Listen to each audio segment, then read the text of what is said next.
Okay, so we've gotten to the point where we've been able to design the search destination panel, which is this place. Now the next thing we need to do is to apply some padding to our map. So the padding is very useful because Google doesn't allow you for any reason to cover the Google logo. And also we will be needing some of the map tools that is going to be showing somewhere around here. Somewhere around here actually, we need it to display here.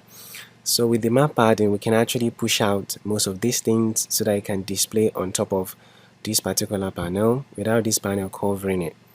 So what the padding does is to simply push or adjust the center of the map, so we can apply some padding to the bottom or from the top to the left or to the right. So what I'm going to do will be to pull up the completed project so that we can see an example of what I'm talking about. So as you can see, the padding has been applied to this map and the center of the map is now here. So this allows the Google logo to display and the location button to also show up. So this is exactly what we need to do in this class. So without wasting any further time, let's get right into it. Now what I'm going to do will be to define a new variable. I'm going to call this variable map padding button. So the variable is going to be of the type of double. Okay, so here we have the variable. So as soon as our map has been created, I'm going to go ahead and update the map padding. So I'm going to use the set state to update the variable. Now the next thing I'm going to do will be to apply the padding to our Google map. So here I'm going to go ahead and say padding. I'm going to have edge insert dot only. So here I'm going to have bottom, and I'm going to go ahead and pass the new bottom padding that we just created as a variable. Now the next thing we need to do will be to assign an appropriate value to the padding. So we have to create this variable to allow us to change the padding at will. So let's say for instance, as we proceed into the application, we might want to adjust the padding from 0 to 270, from 270 to 230. We can be able to do that. So as soon as our map has been created, so I'm going to go ahead and say map bottom padding will be equal to, say, 250. No, I think 290 will be very appropriate. So what I'm going to do will be to go ahead and restart our application so that we can see the padding being applied. Alright, so as you can see, we can now see the Google logo. So what this means is that our padding has been applied, but I think this is really far above where it's necessary, so I'm going to go ahead and reduce this a little bit. So I'm going to set this to 270, and I'm going to go ahead and restart our application, and bam, so this seems really good. So because we're actually building our app to target both Android and iOS, the next thing I want to do will be to go ahead and test our app on an Android device so that we can see how it looks. In case anything doesn't align appropriately, we can be able to adjust it both for Android and for iOS. So I'm going to go ahead and stop the application, and I'm going to launch my Android emulator. Alright, so just like we predicted, some things doesn't look so cool here on Android. So I think the height is just too much. We kind of need to adjust it for Android.